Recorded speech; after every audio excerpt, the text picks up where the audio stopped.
Yates live, raw and real, and I like to go raw and real because of what's happening in the world today.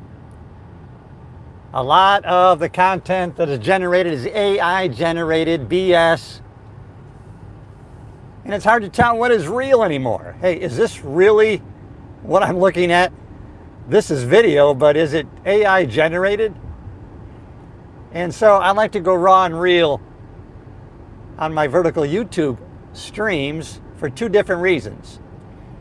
First, I like to keep it raw and real. You know this is not over-edited. You know I'm driving right now. You know I'm not using a teleprompter and or notes. I'm speaking from my head and my heart, so now you know that. Number two, when I'm in the vertical mode live on YouTube, it shows up in the shorts feed, which means people are going to stumble across my channel who aren't already subscribers. And that allows me to connect with people that haven't seen my content before. And that resonates with some people, and they subscribe to my channel, and that helps me grow. And as you already know, maybe, if you're not growing, you're dying. So that's the theme of the stream today, is really, well, you know what the theme of the stream really is? And it's really about NLP today. I'm going to talk about neuro-linguistic programming because I actually did some studying today on it, and I have studied it on and off for over 40 years. 40 years since I first was introduced to NLP, neuro-linguistic programming. Let me know in the comments if you're familiar with NLP. NLP was started back in the early 70s by Richard Bandler and John Grinder. Right? Richard Bandler was a mathematical guy in college, studying statistics and math, and John Grinder studied linguistics, language, and the effects of language in different cultures and meanings. And then they started studying Erickson and Virginia Satir, therapist, and they decided, what if we can model therapy, but not for repair of the way we think, but to optimize the way we think. And so they began to study models of excellence. What were people doing that were achieving a lot? What were they thinking? What were the images that they had? And if we modeled what they were thinking and the images they were creating, if we created the same model, might we get the same results? And that's kind of what NLP is about. And it has a lot to do with the meta models, which just is another saying, it's another way of saying how we process outside information that comes into us from the outside through our hear, see, smell, taste, touch, right? The five senses is how information is coming into us. And we all have a preference as to how we process that information. Some of us are, we're more prone to learning auditorily, right? We hear things. And you can tell when people process more with auditory messages because they'll use it in their language the way they talk to themselves and others. They'll say, I hear what you're saying. Sounds good to me. Those kind of words are an indication of how they process information. Now, all of them overlap as we hear, see things, but all of us really have a predominant preference to how we process information, or we learn better. Some of us better by visual, how we see things. The images we create in our mind can be very vivid. The memories that we have can be very vivid. They can be very big, loud, colorful.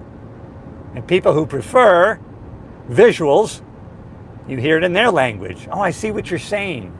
Wow, you know what? I can really picture it. I can picture it. You know what? I see myself in that house. I see what you're talking about. Instead of I hear what you're saying, they see what you're talking about because they, in their mind's eye, see and talk with pictures. All right, thanks for checking in, everybody. I'm actually taking a drive now. I'm going to be driving down the east coast of Florida here. I'm going to Vero Beach, Florida. And I'm going to be getting some great visuals in my head on my way down to Vero Beach. I've gone to Vero Beach once for lunch when I met a good friend of mine. But you know what? Today I'm doing a little more exploring of Vero Beach, which is just 40 minutes south of where I am on the Space Coast. Going down to Vero Beach, and my stepson recently took a job there. He is a yacht person. He's a deckhand on a yacht, and he just took a new job in Vero Beach. And so without him knowing, I'm going to explore the area a little bit myself. Next time we get together, we'll have a lot of things in common to talk about. I'll know what he's talking about. How you doing? Good morning, Tom. Jim, I see everybody out there. Thanks for saying hi. Talking about NLP, neuro-linguistic programming. Really, it's a way of processing information. It's a way to really apply strategies for thinking. It's a manual for your brain and how to run it. Because if you can change your thinking, you can change your feelings, which convert to emotions, which is going to put you on a different vibration where you're magnetized to attract things of the same vibration. We want to be operating at a high frequency, a high vibration, if we want to attract other things, people, circumstances of a higher frequency and vibration. Let's talk about changing the way we think about things. There was a great metaphor as I was watching the podcast today on NLP, and a young lady was interviewing Richard Bandler, one of the founders of NLP. And he was saying, it's great, think with the end in mind. Make that the most exciting part. It's like sex, right? If the most exciting part was the beginning, we would lose interest along the way. But the most exciting part is at the end, and so everything is a build-up to that. And so you want to be looking at things in your life as a build-up. Make the most exciting part of anything that you're endeavored to tackle. Make the most exciting part the end. Don't get excited about starting a book, because when you start, then your energy will wane. Make the most important part of that quest. Make the most important part finishing a book. When that's going to be the most exciting part, you are going to build towards it. Another metaphor and a visual that he created, which I could really resonate with, maybe you can too. He was thinking, yeah, you see a sink full of dirty dishes. Now you can think to yourself, oh, I dread starting these dishes. Or you can think and visualize an image of a beautiful, clean, empty sink in your beautifully organized kitchen. Now, everything you do is working towards that image. Every dish that you do is working towards that wonderful image that you created. So now, the most exciting part about doing your dishes is the end. Getting to that image of a clean sink, an empty sink. And so every dish is another step towards that end. And so you're building to a happiness along the way. That's a good visual. I like it. It works. We can use it and apply it in everything in life. And I want you to do the same. If you haven't already subscribed to the channel, it's all going to be personal growth, self-improvement, really the thinking game. How we can improve our thinking is how we're going to improve everything. If we can think and image something in the future and then reverse engineer that and start working towards that image, then every step along the way is going to be progress. And that's going to be a fulfilling feeling. You already know when we're making progress towards a worthy goal, that's a fulfilling feeling. And when we get there, it's in getting there.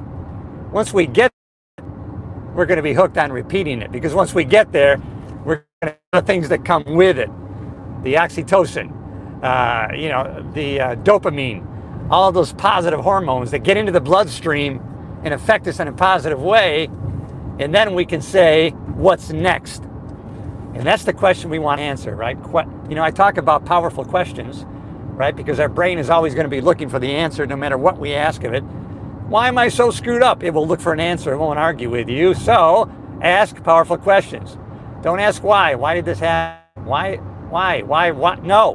What's next? What's next? Once you have that image of where you want to go, I want to go here. What's the next step in getting me moving toward that? And so that's the question to ask. What is next? All right, thanks for checking in, everybody. I see you jumping on here with comments, talking about NLP today, neuro-linguistic programming. It's kind of something that was adopted early on, not only by the founders in the 70s, but also by Tony Robbins. Tony Robbins kind of adopted that and created his own mental strategy of neuroassociative conditioning, right? The trillions of neurons that we have in our brain that are constantly connecting with other neurons that we can affect by our thinking. And thinking is a verb, it's an action that we take. It's surprising how important thinking is and how so few people do it. But not you and me. We can start thinking differently right now. All right, everybody, I'm at a stoplight, so I can acknowledge you because you have greatness within you. Oh man, no, you are awesome. Couch Race 87, thank you very much. I love you. Thank you. Thank you for checking in. You look so sweet. Are you kidding me? Joanna, thank you. You made my day. I want to encourage you to keep encouraging other people. You encouraged me, and that's a great thing. Yeah, NLP is a great thing. It's a great way of changing the way we think and the way we look at things and the meaning that we give things. That's another thing Richard Bandler talked. I thought he was going to be referencing Viktor Frankl, who, in the concentration camps, as a psychologist, he saw groups of people who gave up, committed suicide, threw themselves into the fence, and another group who got themselves through it. They continued on. And he wrote a book called Man's Search for Meaning. And his idea was what makes a big difference in our lives is the meaning that we give to things that are happening in our lives, the meaning. And I thought that's where Richard Bandler was going today as I listened to him. But actually, he went somewhere else different. And he was talking about another gentleman who made it through the concentration camps. And he made it through by planning, which kind of went right along with Viktor Frankl, because Viktor Frankl got through because he was thinking to himself, what meaning am I giving to what's happening to me? Wow, I can't wait to get out of here because I'm going to be giving talks to people and empower them through what I learned here in the concentration camp. Because one thing I did learn was they can torture me, they can take away my freedom, they can do a lot to me, but they cannot control how I think and the meaning that I give to that thinking. Which kind of goes right along with what Richard Bandler was talking about when he was talking about another gentleman who made it through the camps, because he made it through by planning. Right? He planned, okay, what am I going to do when I get out of here? What are the plans I have for myself? As a matter of fact, I love the story that he told about this guy. This guy was planning.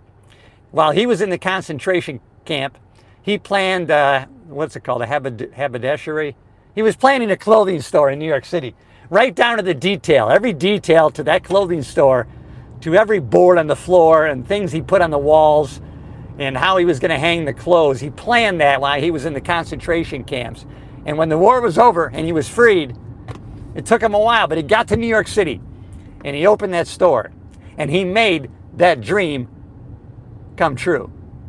So if you can get your thoughts to an image in the future and start working towards that image by asking a question, what's next?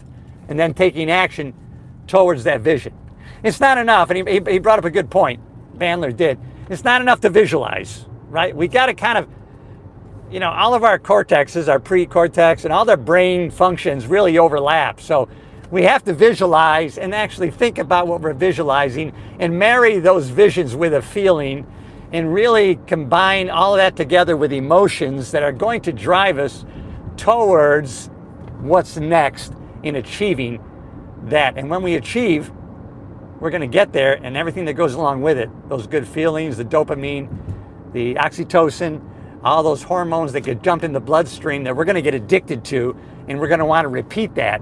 And so all the high achievers are great at creating a vision in the future and asking themselves what's next in the mission towards that goal. And so, you know what?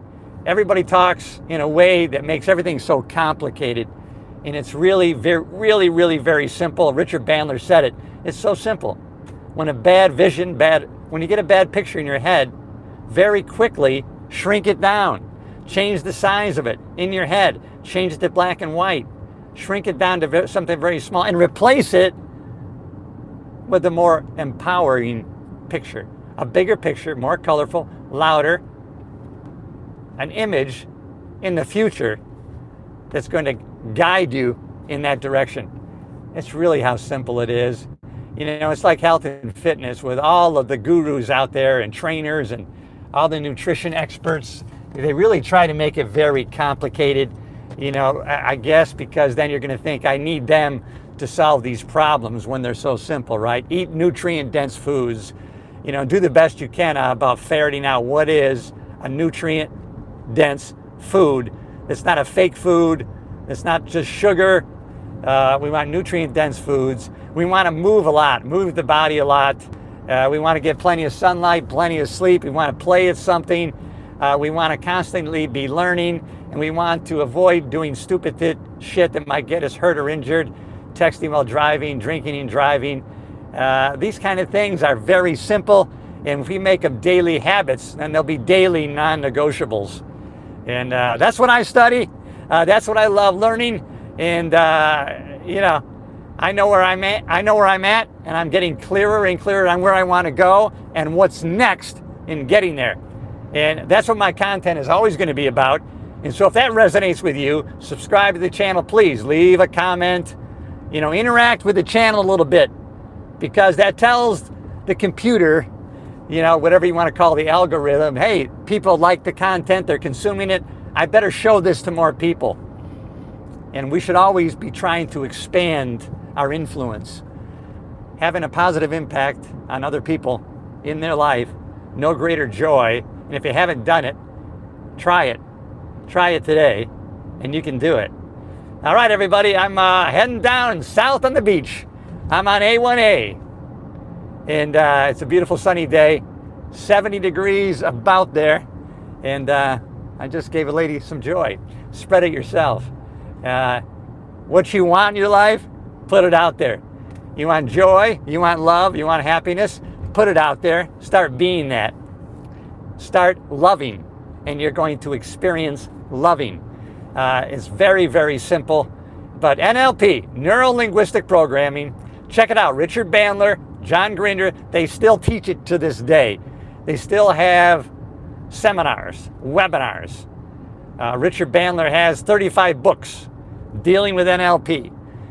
People study it, they model it, and it works. If they didn't get positive results, believe me, these guys wouldn't still be putting on seminars. They wouldn't be creating other trainers of NLP. And what is NLP? By itself, it is nothing. It's merely a way for us to process information. It really is how we talk to ourselves and other people. And it's how we receive and read other people, what they're saying to us. Because one of the presuppositions of NLP is the past does not equal the future. What happened in the past does not dictate what's going to happen tomorrow. The map is not the territory, right? The map of how we think things are in our life is not actually how they are. Now, the closer our map is to the way they really are, the more accurate thinking we're going to have and the better results in life we are going to have, not only with ourselves, but with other people. Listen, I've been studying this stuff for 35 years, which is why I can kind of, rant on about it freely without notes or a teleprompter. Thanks for all the positive comments. I really appreciate them, and I'll tell you why, because it's so easy not to. It's so easy to leave a negative comment. And all those keyboard warriors out there who like to snipe from behind, from their basement, it's easy for them to do it. And you have left some positive comments this morning, or this afternoon, actually. And so it's easy to do it, but it's easy not to do it, right? It's easy to get better. It's easy to be a great person. It's easy to start a business and be successful. The problem is, it's easy not to do it. It's just as easy not to take those actions. So, let's start doing them. What's next? That's our new question for the day. What's next? Instead of asking why did my tire blow out? Why did my marriage end? let's start asking, what's next? What is the next step to take?